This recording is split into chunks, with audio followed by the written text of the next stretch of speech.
आजको हाम्रो डेस्टिनेसन दुधकोसीको किनारमा सुनकोसीमा पेज ट्राई गऱ्यौँ, त्यही पनि परेन माछा। दुधकोसीमा ट्राई गर्न आइरहेको छौँ आज। दुःख लागिरहेको छ, एउटा माछा पनि परेको छैन अहिलेसम्म।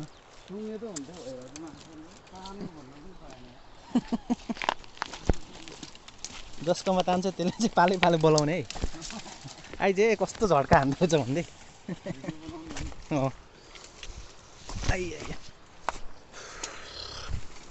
फाइनल्ली हामी सुनकोसीमा आइपुग्यौँ, दुधकोसीमा। यो आजको हाम्रो स्पोट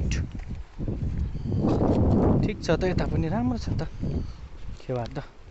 सानो छ है, सजिलो हुन्छ क्या, पुग्छ नि त पारि नै।